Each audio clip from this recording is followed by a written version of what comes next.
ನನ್ನ ಚಿತ್ರರಂಗ, ನಾನು ಈಗ ಎಲ್ಲಿಂದಲೋ ಬಂದಿರೋನು, ನನ್ನನ್ನ ಇಷ್ಟು ಚೆನ್ನಾಗಿ ಸ್ವೀಕರಿಸಿ ನನ್ನನ್ನ ಇಷ್ಟು ಚೆನ್ನಾಗಿ ಇದು ಸಲಹಿದೆ ಅಂತ ಅಂದಾಗ ನನ್ನ ಚಿತ್ರರಂಗಕ್ಕೆ ವಾಪಸ್ ಕೊಡುವಂತ ಕೆಲಸ ಅದು ನಿರ್ಮಾಣ.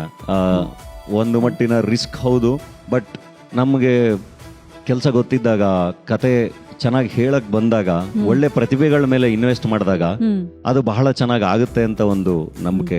Contribution is the greatest philosophy ಅಂತ ಹೇಳ್ತೀನಿ ನಾನು. ಸೊ ಎಲ್ಲೋ ಒಂದ್ ಕಡೆ ಸಣ್ಣ ಸಣ್ಣದಾಗಿ ಎಲ್ಲರೂ ಕಾಂಟ್ರಿಬ್ಯೂಟ್ ಮಾಡೋದು ಐ ಥಿಂಕ್ ಲಾಂಗ್ ಟರ್ಮ್ ಅಲ್ಲಿ ಬಹಳ ದೊಡ್ಡ ಡಿಫ್ರೆನ್ಸ್ ಮಾಡುತ್ತೆ. ಯಾವುದು ರಾತ್ರೋರಾತ್ರಿ ಬದಲಾಯಿಸಕ್ಕಾಗಲ್ಲ. ಚಿತ್ರರಂಗನಾಗ್ಲಿ, ಸಿಸ್ಟಮ್ ಆಗ್ಲಿ, ಥಾಟ್ ಪ್ರೋಸೆಸ್ಗಳನ್ನಾಗ್ಲಿ ಯಾವುದನ್ನು ರಾತ್ರೋರಾತ್ರಿ ಬದಲಾಯಿಸಕ್ಕಾಗಲ್ಲ. ನಿರಂತರವಾಗಿ ಕೆಲಸ ಮಾಡ್ತಾ ಲಾಂಗ್ ಟರ್ಮ್ ಅಲ್ಲಿ ಐ ಥಿಂಕ್ ಅದು ಬಹಳ ದೊಡ್ಡ ಡಿಫ್ರೆನ್ಸ್ ಮಾಡುತ್ತೆ. ಥ್ಯಾಂಕ್ ಯು, ಬಹಳ ಖುಷಿ ಆಯ್ತು. ಉದಯ ಟಿವಿಗೆ ಧನ್ಯವಾದಗಳು. ವಿಟಿ ಚೆನ್ನಾಗಿತ್ತು.